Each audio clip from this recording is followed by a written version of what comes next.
Item ಯಾವುದೇ ಇರಲಿ try ಮಾಡಿ ಆಚಿ ಚಿಕನ್ ಮಸಾಲಾ. ಆಚಿ ಚಿಕನ್ ಮಸಾಲಾ.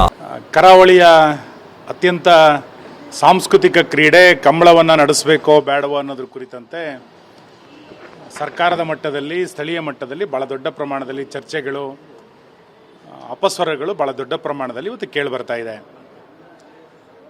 ಯಾವುದೇ ಸಾಂಸ್ಕೃತಿಕ ಉತ್ಸವಗಳು ಆಚರಣೆಗಳು ಬೇರೆ ಬೇರೆ ಪ್ರದೇಶಗಳಿಗೆ ಹೋಗಬೇಕು ಅನ್ನೋದ್ರ ಬಗ್ಗೆ ಭಿನ್ನಾಭಿಪ್ರಾಯಗಳೇನಿಲ್ಲ. ಆದರೆ ಆ ರೀತಿಯ ಸಾಂಸ್ಕೃತಿಕ ಉತ್ಸವಕ್ಕೆ ಆಚರಣೆಗಳಿಗೆ ಅದರದೇ ಆದಂಥ ಒಂದು ವೈಶಿಷ್ಟ್ಯತೆ ಇದೆ. ಕರಾವಳಿಯ ಕಂಬಳಕ್ಕೆ ಒಂದು ಸುದೀರ್ಘವಾದಂಥ ಇತಿಹಾಸ ಇದೆ, ಸಾಂಸ್ಕೃತಿಕವಾದಂಥ ಸೊಗಡಿದೆ, ಧಾರ್ಮಿಕತೆಯ ಸ್ಪರ್ಶ ಇದೆ, ರೈತರ ಜೀವನಾಡಿನಲ್ಲಿ ಅದರ ಬಗ್ಗೆ ಭಾವನೆಗಳಿದೆ. ಇಂಥ ಕಂಬಳವನ್ನು ಬೇರೆ ಕಡೆಗೆ ತೆಗೆದುಕೊಂಡು ಹೋಗಬೇಕು ಅಂತಂದಾಗ ಆ ಭಾಗದ ಜನರು ಕೂಡ ಅದನ್ನು ಸಹರ್ಷದಿಂದ ಸ್ವೀಕರಿಸಿದಾಗ ಮತ್ತು ಎಲ್ಲರ ಒಪ್ಪಿಗೆಯನ್ನು ತೆಗೆದುಕೊಂಡು ಸ್ವೀಕರಿಸಿದಾಗ ವಿವಾದಗಳಿಲ್ಲದಾಗ ನಡೆದಾಗ ಅದಕ್ಕೆ ಕಂಬಳಕ್ಕೆ ಒಂದು ಗೌರವ ಬರ್ತದೆ. ಇವತ್ತು ಆಗ್ತಾ ಇರುವಂಥ ವಿವಾದಗಳನ್ನು ನಾನು ಗಮನಿಸಿದಾಗ ಎಲ್ಲೋ ಒಂದು ಕಡೆ ಸರ್ಕಾರ ಎಡವಿದೆಯಾ ಅಥವಾ ದಸರಾದ ಸಮಿತಿ ಏಕಪಕ್ಷೀಯವಾಗಿ ತೀರ್ಮಾನವನ್ನು ತೆಗೆದುಕೊಳ್ತಾ ಇದೆಯಾ ಅನ್ನುವಂಥ ಅನುಮಾನಗಳು ಭಾಳ ದೊಡ್ಡ ಪ್ರಮಾಣದಲ್ಲಿ ಬರ್ತಾ ಇದೆ. ನಾನು ಕೂಡ ಕಂಬಳವನ್ನು ನಡೆಸುವಂಥ ಒಬ್ಬ ಆಯೋಜನಾ ಸಮಿತಿ ಅಧ್ಯಕ್ಷ. ಇಲ್ಲಿಯ ತನಕ ಸರ್ಕಾರ ಆಗಲಿ ಅಥವಾ ದಸರಾ ಸಮಿತಿ ಆಗಲಿ ದಕ್ಷಿಣ ಕನ್ನಡ ಉಡುಪಿ ಜಿಲ್ಲೆಯ ಯಾವುದೇ ಆಯೋಜಕರ ಜೊತೆಗೆ ಇದನ್ನು ಚರ್ಚೆ ಮಾಡಲಿಲ್ಲ. ಭಾಳ ಪ್ರಮುಖವಾಗಿ ಕೋಣದ ಮಾಲೀಕರ ಜೊತೆಗೆ ಚರ್ಚೆಯನ್ನು ಮಾಡಲಿಲ್ಲ. ಕಂಬಳವನ್ನು ಪ್ರೋತ್ಸಾಹಿಸುವಂಥ ಅಭಿಮಾನಿಗಳ ಜೊತೆಗೆ ಇಲ್ಲಿಯ ತನಕವೂ ಕೂಡ ಚರ್ಚೆ ಆಗಲಿಲ್ಲ.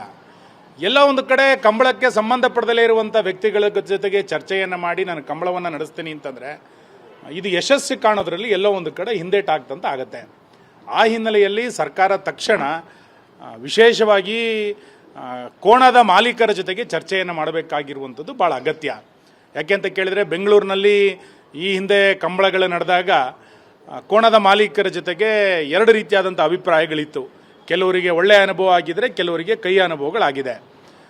ಕೋಣವನ್ನು 250-500 ಕಿಲೋಮೀಟರ್ಗಳ ಕಾಲ ಅದನ್ನು ಲಾರಿನಲ್ಲಿ ಪ್ರಯಾಣ ಮಾಡೋದು ಎಷ್ಟರ ಮಟ್ಟಿಗೆ ಸರಿ ಅನ್ನುವಂಥ ಚರ್ಚೆಗಳು ಕೂಡ ಕೋಣದ ಮಾಲೀಕರ ನಡುವೆ ಇದ್ದೇ ಇದೆ. ಆ ಹಿನ್ನೆಲೆಯಲ್ಲಿ ಕೋಣದ ಮಾಲೀಕರ ಅಭಿಪ್ರಾಯವನ್ನು ತೆಗೆದುಕೊಂಡು ಆಯೋಜಕರ ಅಭಿಪ್ರಾಯಗಳನ್ನು ತೆಗೆದುಕೊಂಡು ನಂತರ ದಸರಾದಲ್ಲಿ ಕಂಬಳ ನಡಿಬೇಕೋ ಬೇಡೋ ಅನ್ನುವಂಥ ಚರ್ಚೆಗಳು ನಡಿಬೇಕಾಗಿರುವಂಥದ್ದು ಇವತ್ತಿನ ಅಗತ್ಯತೆ. ಎರಡನೇದು ನನಗೆ ಭಾಳ ಆಶ್ಚರ್ಯ ಆಗೋದೇನು ಅಂತ ಕೇಳಿದರೆ ಇವತ್ತಲ್ಲ ನಮ್ಮ ಸರ್ಕಾರ ಇದ್ದಾಗಲೂ ಕೂಡ ಕಂಬಳಕ್ಕೆ ದೊಡ್ಡ ಪ್ರಮಾಣದಲ್ಲಿ ಆಶ್ರಯವನ್ನು ಕೊಡಿ, ಕಂಬಳಕ್ಕೆ ಸರ್ಕಾರದ ಅನುದಾನಗಳನ್ನು ಕೊಡಿ ಅಂತ ನಾವು ಕೇಳ್ತಾನೆ ಇದ್ವಿ. BJP ಸರ್ಕಾರ ಇದ್ದಾಗ ದಕ್ಷಿಣ ಕನ್ನಡ ಉಡುಪಿ ಜಿಲ್ಲೆಯಲ್ಲಿ ನಡೆಯುವಂಥ 20ಕ್ಕೂ ಹೆಚ್ಚು ಕಂಬಳಗಳಿಗೆ ತಲಾ 5 ಲಕ್ಷ ರೂಪಾಯಿ ಅನುದಾನವನ್ನು ಕಂಬಳ ನಡೆಸಲಿಕ್ಕೆ ಸರ್ಕಾರ ಕೊಟ್ಟಿತ್ತು.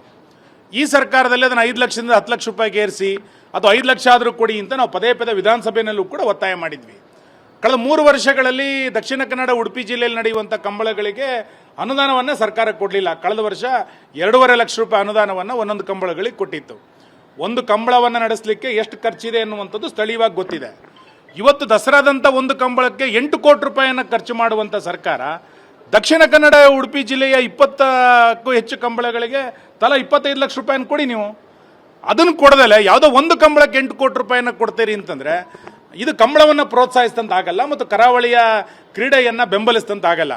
ಹಾಗಾಗಿ ಕರಾವಳಿಯ ಕ್ರೀಡೆ ಕರಾವಳಿಯಲ್ಲಿ ಅತ್ಯಂತ ಅಚ್ಚುಕಟ್ಟಾಗಿ ನಡಿಬೇಕು ಮತ್ತು ವೈಭವದಿಂದ ನಡಿಬೇಕು ಅಂತಾದರೆ ಸರ್ಕಾರ 25 ಲಕ್ಷ ರೂಪಾಯಿ ಅನುದಾನವನ್ನು ಎಲ್ಲ ಕಂಬಳಗಳಿಗೆ ಮೊದಲು ದಕ್ಷಿಣ ಕನ್ನಡ ಉಡುಪಿ ಜಿಲ್ಲೆಯ ಕಂಬಳಗಳಿಗೆ ಕೊಡಿ. ನಂತರ ನೀವು 8 ಕೋಟಿ ರೂಪಾಯಿನ ಅಲ್ಲಿಗೆ ಖರ್ಚು ಮಾಡಿ. ಅಲ್ಲಿ ಒಂದು ಕಂಬಳಕ್ಕೆ 8 ಕೋಟಿ ರೂಪಾಯಿ ಕೊಡ್ತೀರಿ, ಇಲ್ಲಿ ಒಂದೊಂದು ಕಂಬಳಕ್ಕೆ 2.5 ಲಕ್ಷ ರೂಪಾಯಿ ಕೊಡ್ತೀರಿ ಅಂತಂದರೆ ನಿಮ್ಮ ಆದ್ಯತೆ ಯಾವ ಸಂಸ್ಕೃತಿಯನ್ನು ಬೆಂಬಲಿಸಬೇಕು ಅಂತ. ಹಾಗಾಗಿ ಇದು ಯಾವುದೋ ಒಂದು ಪ್ರಚಾರದ ಗೀಳಾಗದಲೆ ಸಾಂಸ್ಕೃತಿಕ ಸಂಗತಿಗಳು ವಿನಿಮಯ ಆಗಬೇಕು ಅಂತಂದಾಗ ವಿವಾದಗಳು ಆಗಬಾರ್ದು. ಸಾಂಸ್ಕೃತಿಕ ಪ್ರದರ್ಶನಗಳು ಆಕರ್ಷಣೆಗೊಳಗಾಗಬೇಕು ಅಂತಂದಾಗ ಆ ಭಾಗದ ಜನರು ಕೂಡ ಇದನ್ನು ಸ್ವೀಕಾರ ಮಾಡಬೇಕು.